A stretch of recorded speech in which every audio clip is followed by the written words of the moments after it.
Explain cinema channel पर आपका स्वागत है। आज हम एक्सप्लेन करने जा रहे हैं हाल ही में रिलीज हुई धांसू फिल्म अल्फा। शुरुआत से ही ये कहानी आपके दिमाग के तार हिला देगी, तो वीडियो को लाइक और चैनल को सब्सक्राइब कर लें, क्योंकि आगे का सफर बहुत ही रोमांचक होने वाला है। कहानी की शुरुआत होती है 27 जुलाई 1999 से। कारगिल युद्ध की आग अभी पूरी तरह ठंडी भी नहीं हुई थी। हमने दुश्मन के हजारों सैनिकों को ढेर कर दिया था, लेकिन इसकी भारी कीमत हमारे अपने जवानों की शहादत से चुकानी पड़ी। शहीद जवानों की चिताओं के सामने खड़े विक्रांत कोल अंदर से पूरी तरह टूट चुके थे। तभी वहां एंट्री होती है लेफ्टिनेंट फतेह सिंह लखावत की। फतेह की आंखों में एक अलग ही जिद थी। वो विक्रांत से कहता है, मैं अपने भाइयों को यूं मरते हुए और नहीं देख सकता। यहीं से वो एक ऐसे टॉप सीक्रेट प्रोग्राम का जिक्र करता है जो भविष्य की जंग का नक्शा बदलने वाला था, प्रोजेक्ट अल्फा। अब कहानी सीधा 3 साल आगे छलांग लगाती है। मिनिस्ट्री के एक हाई सिक्योरिटी कमरे में फतेह सिंह एक ऐसा आविष्कार पेश करता है जो विज्ञान और इंसानियत की हदें पार कर चुका था, अल्फा सीरम। ये कोई आम दवा नहीं थी। इसे लेते ही भारत का कोई भी आम फौजी एक अनस्टॉपेबल सुपर सोल्जर बन सकता था। उनकी ताकत, सोचने की क्षमता और हीलिंग पावर इंसानी सोच से परे हो जाती। अगर गोली शरीर को सिर्फ छू कर निकले तो घाव चुटकियों में खुद ब खुद भर जाएगा। हालांकि अगर गोली आर पार हो गई तो मौत निश्चित थी। बिना डीआरडीओ की परमिशन के इस सीक्रेट प्रोजेक्ट को देखकर अधिकारी भड़क जाते हैं, लेकिन फतेह के पास एक मास्टर स्ट्रोक था। उसने बताया कि इस प्रोजेक्ट को उनके गुरुजी यानी खुद विक्रांत कोल का पूरा सपोर्ट है। यह भारी भरकम नाम सुनते ही कमरे में खामोशी छा गई और मजबूरन सभी को इस प्रोजेक्ट पर साइन करने पड़े। लेकिन उसे बिल्कुल अंदाजा नहीं था कि आगे क्या होने वाला है। कुछ महीनों बाद विक्रांत की जिंदगी में एक बड़ी खुशी दस्तक देती है। उनकी पत्नी जानकी प्रेग्नेंट थी, पर किस्मत को कुछ और ही मंजूर था। जानकी का दिल और शरीर इतना कमजोर था कि डॉक्टर ने साफ चेतावनी दे दी, अगर यह बच्चा दुनिया में आया तो मां की जान जाना तय है। पर जानकी किसी भी कीमत पर उस बच्चे को जन्म देना चाहती थी। अपनी पत्नी और बच्चे को खोने के डर से विक्रांत एक ऐसा खौफनाक कदम उठाता है जिसकी किसी ने कल्पना भी नहीं की थी। वो रातों रात सीक्रेट लैब में घुसता है और अल्फा सीरम चुराकर सीधा जानकी की रगों में इंजेक्ट कर देता है, और फिर एक चमत्कार होता है। सीरम के असर से जानकी की सारी कमजोरियां गायब हो जाती हैं। बच्चा और मां दोनों पूरी तरह सुरक्षित हो जाते हैं। विक्रांत की खुशी का कोई ठिकाना नहीं था। डिलीवरी का वक्त भी नजदीक आ चुका था। सब कुछ एकदम परफेक्ट लग रहा था, और यहीं से कहानी में भयानक मोड़ आता है। विक्रांत तक एक ऐसी खबर पहुंचती है जिससे उसके पैरों तले जमीन खिसक जाती है। लैब में जिन भी सुपर सोल्जर्स को अल्फा सीरम दिया गया था, वो अचानक ब्रेन हेमरेज से मारे जा रहे थे, तो कोई पैरालाइज होकर कोमा में जा रहा था। सीरम का भयानक और जानलेवा साइड इफेक्ट शुरू हो चुका था। 10 महीने तक सब कुछ एकदम शांत था। ऐसा लगा जैसे वो सीरम कोई चमत्कार था, कोई साइड इफेक्ट नहीं, कोई परेशानी नहीं। लेकिन फिर अचानक मौत का वो खौफनाक तांडव शुरू हुआ जिसने पूरी आर्मी को हिलाकर रख दिया। प्रोजेक्ट अल्फा फेल हो चुका था। सुपर सोल्जर्स एक एक करके तड़प तड़प कर मरने लगे।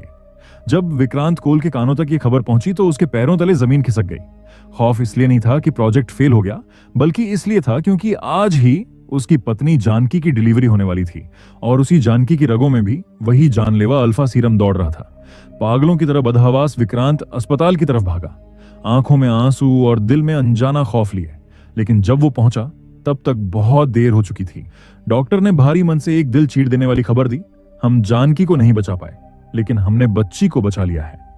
विक्रांत अपनी बच्ची को सीने से लगा ही पाता है कि तभी वहां लेफ्टिनेंट फतेह सिंह लखावत आ धमकता है। फतेह को पता चल चुका था कि विक्रांत ने सीरम चुराकर जानकी को दिया है। उसकी आंखों में कोई रहम नहीं था। उसने विक्रांत से साफ कह दिया, इस बच्ची के खून में अल्फा सीरम दौड़ रहा है। अब इस पर तुम्हारा नहीं, सिर्फ और सिर्फ देश का हक है। एक मजबूर पिता और एक क्रूर ऑफिसर के बीच बहस होती है, लेकिन तभी फतेह बताता है कि सीरम के भयानक पावर को वो छोटी सी जान झेल नहीं पाई और मारी गई। वो विक्रांत के हाथों में एक बेजान बच्ची थमा देता है। अंदर से पूरी तरह टूट चुका विक्रांत उस मरी हुई बच्ची को लेकर हमेशा के लिए वहां से चला जाता है। इस भयानक कांड के बाद फतेह सिंह का कोर्ट मार्शल तो नहीं हुआ, लेकिन उसे डिमोट करके चेरापूंजी स्पेशल फोर्स में फेंक दिया गया। बड़े अधिकारियों ने साफ हिदायत दी कि वो अब कभी किसी जंग का हिस्सा नहीं बनेगा। पर क्या फतेह शांत बैठने वाला था? बिल्कुल नहीं। चेरापूंजी के घने जंगलों में बैठे हुए भी उसका दिमाग प्रोजेक्ट अल्फा के जुनून में जल रहा था। उसने कुछ अनजान रईसों को कोल घुमाया। उसे भारी फंडिंग और अपनी खुद की एक टीम चाहिए थी। अब सीन सीधा कट होता है राजस्थान के तपते रेगिस्तान में। रेत के समंदर के नीचे एक खुफिया अंडरग्राउंड हाईटेक लैब बनाई गई थी। फतेह ने अपने सबसे खास और शातिर डॉक्टर बर्गिस को वहां बुलाया। मकसद सिर्फ एक था, प्रोजेक्ट अल्फा का नया वर्जन तैयार करना। चेहरा पूंजी में फतेह बस नाम की ड्यूटी कर रहा था, उसका असली दिमाग इसी खुफिया लैब में चल रहा था। और अब जो सामने आया उसने सब कुछ बदल दिया। इस डार्क और खौफनाक लैब के एक आइसोलेटेड कमरे में फतेह डॉक्टर बर्गिस को एक छोटी सी बच्ची दिखाता है। दोस्तों, ये बच्ची कोई और नहीं बल्कि विक्रांत कोल की वही बेटी थी जिसे मरा हुआ बताकर फतेह ने बदल दिया था। उस दिन अस्पताल में फतेह ने बड़ी चालाकी से एक लावारिस लाश को विक्रांत की बेटी से बदल दिया था, क्योंकि उसे यकीन था कि इस बच्ची का खून ही उस जानलेवा अल्फा सीरम की चाबी है।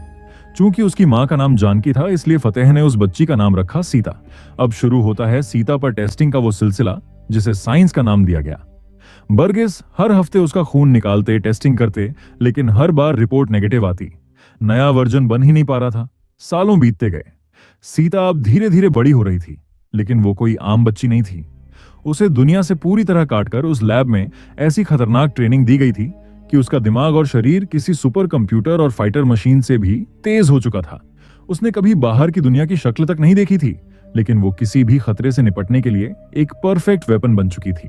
डॉक्टर बर्गिस के अंडर ऑब्जर्वेशन और फतेह की खौफनाक मिलिट्री ट्रेनिंग ने सीता को एक ऐसी किलिंग मशीन बना दिया था जो हारना जानती ही नहीं थी। उसे सब आता था, मेडिकल, हैकिंग, अलग अलग गन चलाने से लेकर कई भाषाएं आती थीं।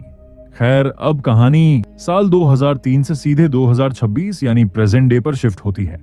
विक्रांत कोल अब आर्मी छोड़कर रो का चीफ बन चुका है, लेकिन अचानक उसके सामने एक ऐसी केस फाइल आती है जो उसकी रातों की नींद उड़ा देती है। देश में 6 हाई प्रोफाइल मर्डर हुए थे। अलग अलग मिनिस्ट्री के 6 बड़े अफसरों को इतनी बेरहमी से काटा गया था कि लाशें देखकर ही रूह कांप जाए। कातिल कोई मामूली गुंडा नहीं बल्कि एक बेहद खतरनाक स्पेशलिस्ट था। लेकिन इन 6 अफसरों में कॉमन क्या था? जैसे ही विक्रांत ने कड़ियां जोड़ी, उसके पैरों तले जमीन खिसक गई। ये वही 6 लोग थे जिन्होंने सालों पहले प्रोजेक्ट अल्फा पर साइन किए थे, और उस फाइल पर 7वां साइन खुद विक्रांत कोल का था। उसे समझ आ गया कि जवाब सिर्फ एक इंसान के पास है, फतेह सिंह लखावत। विक्रांत सीधा फतेह के गिरेबान तक पहुंचता है, लेकिन फतेह जो सच उगलता है वो किसी भी बाप को अंदर से तोड़ देने के लिए काफी था। वो कातिल कोई और नहीं, तुम्हारी अपनी बेटी सीता है। प्रोजेक्ट अल्फा का नया वर्जन बनाते बनाते सीता बागी हो चुकी थी। अब वो अपने ही बनाने वालों का शिकार कर रही थी, और उसकी हिट लिस्ट के अगले 2 नाम विक्रांत और फतेह खुद था। विक्रांत गुर्राते हुए कहता है, मेरी बेटी को मैं खुद संभाल लूंगा। पर फतेह जानता था कि उस मॉन्स्टर को सिर्फ वही ढूंढ सकता है जिसने उसे बनाया है। अब स्क्रीन पर एंट्री होती है सीता की। हम अंडरग्राउंड खुफिया लैब को देखते हैं, जो कभी सीता की जेल हुआ करती थी। आज वो वहां वापस लौटी थी, लेकिन यादें ताजा करने नहीं, तबाही मचाने। उस हाई सिक्योरिटी लैब में 50 से ज्यादा आर्म्ड कमांडोज पहरा दे रहे थे, लेकिन सीता उनके लिए मौत का बवंडर बनकर आती है और बिना किसी रहम के एक एक फौजी को गाजर मूली की तरह काट डालती है। और फिर एक कान फाड़ देने वाले धमाके के साथ वो अपनी ही बचपन की उस लैब को हमेशा के लिए राख में मिला देती है और वहां से ऐसे गायब हो जाती है जैसे कोई साया। पर सवाल यह था कि उसने अपनी ही लैब क्यों उड़ाई और क्यों वो एक बागी बन गई। इसका जवाब हमें आगे मिलेगा, क्योंकि अब उसके रडार पर था उसका अगला शिकार विक्रांत कोल। सीता विक्रांत का ट्रैवल पैटर्न ट्रैक करती है। वो नोटिस करती है कि रो चीफ होने के बावजूद विक्रांत हर महीने स्पेन के चक्कर क्यों लगाता है। आखिर स्पेन में ऐसा क्या है जो वो दुनिया से छुपा रहा है? दूसरी तरफ हम विक्रांत को स्पेन की सड़कों पर देखते हैं। वो वहां एक लड़की से मिलने पहुंचता है जिसका नाम है दुर्गा। दोस्तों, दुर्गा कोई और नहीं, विक्रांत की दूसरी बेटी है। चलिए आपको फ्लैशबैक में दिखाकर लाता हूं। दरअसल जानकी के पेट में एक नहीं बल्कि जुड़वा बच्चियां थीं। जानकी का दिल बहुत कमजोर था। वो जानती थी कि अगर विक्रांत को पता चला कि उसे ट्विंस होने वाले हैं तो वो कभी इतना बड़ा रिस्क नहीं लेने देगा और डिलीवरी भी रुकवा देगा। इसलिए उसने ये बात विक्रांत से भी छुपाई। लेकिन डिलीवरी वाले दिन डॉक्टर ने फतेह सिंह का वो खौफनाक प्लान सुन लिया था कि वो अल्फा सीरम वाले बच्चे को देश का हथियार बनाएगा। इसलिए डॉक्टर ने इंसानियत दिखाते हुए चालाकी से दूसरी बच्ची को फतेह की नजरों से बचा लिया। जब विक्रांत को यह सच पता चला तो उसने तुरंत दुर्गा को दुनिया की नजरों से दूर स्पेन में उसकी मौसी के पास छुपा दिया, ताकि उस पर कभी फतेह सिंह या किसी अल्फा प्रोजेक्ट का साया भी न पड़े। इसी वजह से आज तक किसी को दुर्गा की भनक तक नहीं लगी थी। कहानी वर्तमान में लौटती है। स्पेन में विक्रांत ने दुर्गा के सामने वो गहरा राज खोल दिया जो भी वो जानता था। वो कहता है कि तुम्हारी जुड़वा बहन सीता जिंदा है, लेकिन वो अब एक खूंखार कातिल बन चुकी है और उसकी अपनी जान भी खतरे में है। दोस्तों, दुर्गा भी कोई मामूली लड़की नहीं थी। उसमें भी सुपर सीरम दौड़ रहा था। इनफैक्ट विक्रांत ने खुद उसे ऐसी सिचुएशन को हैंडल करने के लिए जबरदस्त ट्रेनिंग दी थी। दूसरी तरफ सीता को विक्रांत के कश्मीर वाले खुफिया सेफ हाउस की भनक लग जाती है और वो शिकार करने उससे पहले ही वहां जा पहुंचती है। विक्रांत से पहले वहां दुर्गा पहुंच जाती है। घर के सन्नाटे को महसूस करते ही दुर्गा समझ गई कि अंधेरे में कोई घात लगाए बैठा है और अगले ही पल दो जुड़वां बहनों के बीच एक खौफनाक और खूनी जंग शुरू हो जाती है। दोनों की रगों में अल्फा सीरम का लावा दौड़ रहा था। दुर्गा वार रोकते हुए चिल्लाती है, रुक जाओ, मैं तुम्हारी सगी बहन हूं। लेकिन सीता की आंखों में इंसानियत की कोई झलक नहीं थी। लैब की क्रूर मिलिट्री ट्रेनिंग ने उसे ऐसा बेदर्द मॉन्स्टर बना दिया था जिसके सामने दुर्गा कमजोर पड़ने लगी। तभी दरवाजा खुलता है। विक्रांत अपनी ही बेटी सीता के माथे पर बंदूक ताने खड़ा था। मौत सामने देख मजबूरन सीता सरेंडर कर देती है। लेकिन असली खेल तो अभी शुरू भी नहीं हुआ था। यह सरेंडर सिर्फ एक दिखावा था। पलक झपकते ही सीता ने बिजली की तेजी से पलटवार किया और अपने ही पिता और बहन को बंधक बना लिया। दुर्गा उसे परिवार का वास्ता देती है, लेकिन सीता को घंटा फर्क नहीं पड़ता। वो दुर्गा को घूरते हुए एक बात कहती है कि तुमने 18 साल की उम्र में अपना बर्थडे केक काटा था और मैंने अपना पहला खून किया था। सीता अपना खौफनाक अतीत बताती है। उसने कभी बाहर की दुनिया नहीं देखी थी। बर्गिस ही उसकी दुनिया थे। 12 साल की उम्र में जब उसके खून में अल्फा का नया वेरिएंट मिला तो फतेह ने उसे अपनी अंधी किलिंग मशीन बना दिया। बाबा ने जितने भी नाम दिए, सीता ने बिना सवाल किए उन सब की लाशें बिछा दी। लेकिन एक दिन फतेह ने सीता को उसी इंसान को मारने का हुक्म दे दिया जिसने उसे पाला था, और वो नाम था डॉक्टर बर्गिस का। सीता ये नाम सुनकर कांप जाती है, लेकिन फतेह ने सीता को हमेशा जोर देकर यही सिखाया था कि गद्दारी की सिर्फ एक सजा है, और वो है सजाए मौत। जब सीता हथियार लेकर बर्गिस की जान लेने पहुंची तो वो उसे मार नहीं पाती, क्योंकि बचपन से उसी ने उसे पाला है। उसके हाथ कांप जाते हैं। तभी बर्गिस कहता है कि वो कब से उसी का इंतजार कर रहा था। उन्होंने मरते हुए सीता को वो खौफनाक सच बताया जिसने उसकी पूरी दुनिया ही हिलाकर रख दी।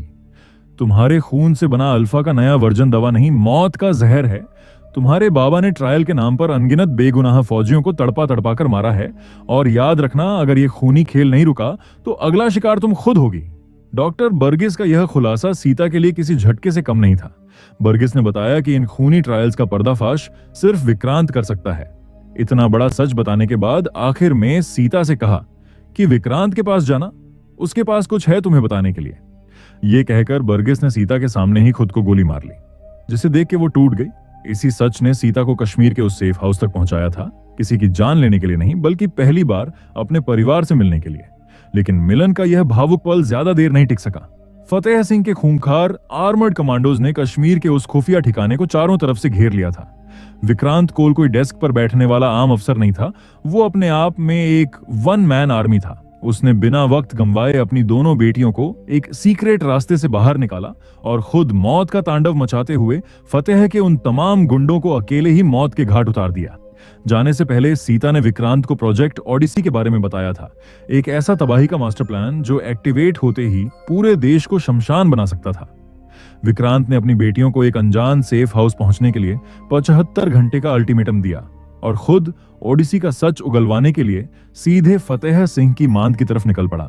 इधर 75 घंटे का वो खतरनाक सफर दोनों बहनों ने महज 63 घंटे में ही पूरा कर लिया। इस सफर के दौरान दुर्गा ने सीता के पत्थर जैसे दिल को पिघलाने की बहुत कोशिश की। जब दुर्गा ने पूछा, क्या तुम्हें कभी डर नहीं लगता? सीता कहती है कि डर उसे लगता है जिसके पास खोने के लिए कोई हो, और मेरा इस दुनिया में कोई नहीं है। दुर्गा ने हल्के ने इमोशनल होकर कहा, अब से लगना चाहिए, क्योंकि अब हम तुम्हारी जिंदगी में हैं। सीता के अंदर जमी बरसों की बर्फ पहली बार पिघल रही थी, लेकिन जैसे ही वो दोनों तय किए गए सेफ हाउस पहुंची, उनका माथा ठनक जाता है। वहां कोई हाईटेक सिक्योरिटी या वेपनरी नहीं थी, बल्कि एक साधारण से बाबाजी ध्यान लगाए बैठे हुए थे। दोनों बहनों को समझ नहीं आ रहा था कि आखिर दुनिया के सबसे खतरनाक मिशन के बीच उनके पिता ने उन्हें इस बाबा के पास क्यों भेजा। तभी फतेह सिंह की एक पूरी की पूरी फौज ने उस सेफ हाउस पर अंधाधुंध हमला कर दिया। शुरुआत में सीता और दुर्गा ने मिलकर जमकर कहर बरपाया। दोनों बहनों ने दुश्मनों को धूल चटा दी, लेकिन हमलावरों की तादाद चींटियों की तरह बढ़ती ही जा रही थी। और तब उस शांत बैठे बाबा ने अपना असली रूप दिखाया। वो कोई और नहीं बल्कि खूंखार अंडरकवर एजेंट कबीर था। कबीर का खौफ ही इतना भयानक था कि आधे गुंडे तो उसे देखते ही दुम दबाकर भाग खड़े हुए, और जिसने भिड़ने की हिमाकत की उसे कबीर ने जिंदा नहीं छोड़ा। लेकिन इस खूनी झड़प में एक गोली सीधे दुर्गा के कंधे को चीरते हुए निकल गई। हालात की नजाकत को समझते हुए कबीर ने मोर्चा संभाला और सीता को आदेश दिया कि वो दुर्गा को लेकर फौरन उसकी बताई गई सुरक्षित जगह पर निकले। बाकी फौज को वो अकेला ही देख लेगा। दूसरी तरफ फतेह सिंह अपने अड्डे पर किसी और का इंतजार कर रहा था, लेकिन वहां साक्षात विक्रांत कोला धमकता है। विक्रांत को लगा कि उसने फतेह को चारों तरफ से घेर लिया है और अब वो ओडिसी का पूरा प्लान उगलवा लेगा। लेकिन फतेह तो इसी पल का इंतजार कर रहा था। उसने एक जोरदार धमाका किया जिससे वहां अफरा तफरी मच गई। जब तक धुआं छंटता बाजी पूरी तरह पलट चुकी थी। फतेह ने बड़ी ही चालाकी से खुद विक्रांत कोल को ही अपना बंधक बना लिया था। अब फतेह के पास तुरुप का सबसे बड़ा इक्का था। उसका असली मकसद सिर्फ और सिर्फ सीता को हासिल करना था, क्योंकि उसके बिना अल्फा का नया वर्जन बनना नामुमकिन था। जब सीता को पता चला कि उसके पिता की जान खतरे में है तो उसने एक बहुत बड़ा फैसला लिया। दुर्गा गंभीर रूप से घायल थी, इसलिए सीता उसे सुरक्षित छोड़कर निकल पड़ती है अपने पिता को बचाने। जैसे ही सीता फतेह सिंह के अड्डे पर पहुंचती है, उसका पैर एक लैंडमाइंस पर पड़ जाता है। मतलब पैर हटा तो खेल खत्म। सामने ही विक्रांत पर भी टाइम बम फिट किया गया था।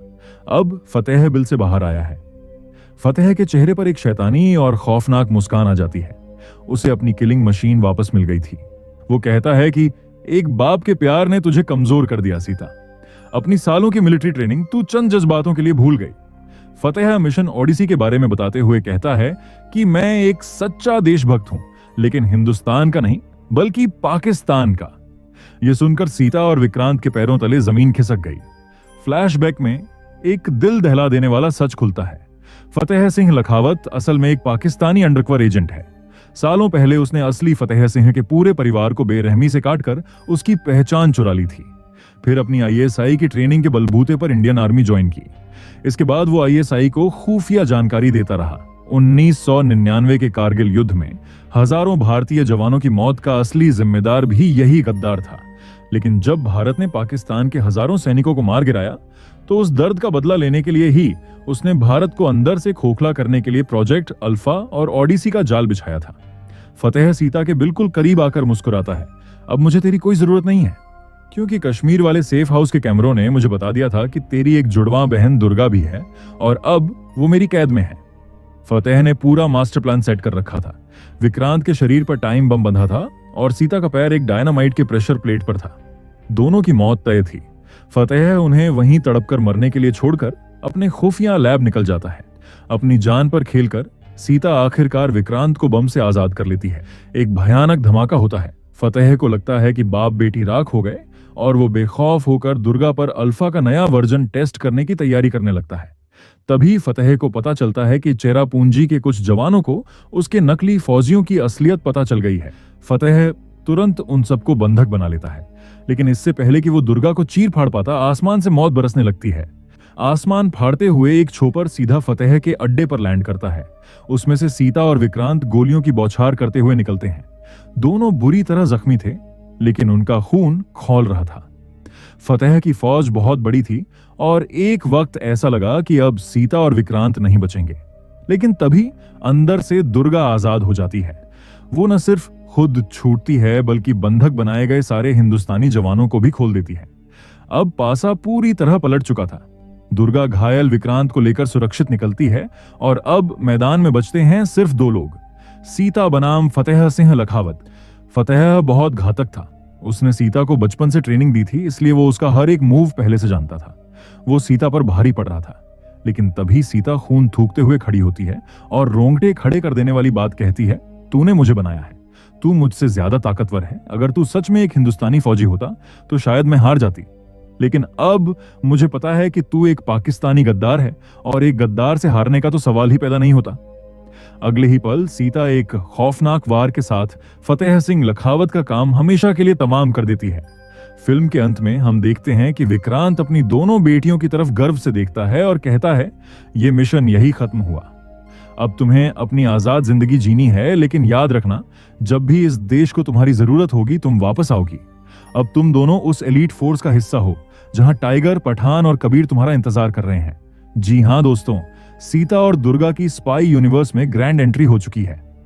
विक्रांत साफ कर देता है कि जब भी देश पर कोई बड़ा खतरा आएगा, इन दोनों बहनों को लौटना होगा। दोनों एक दूसरे की तरफ देखकर हामी भरती हैं और इसी मास्टर स्ट्रोक के साथ अल्फा की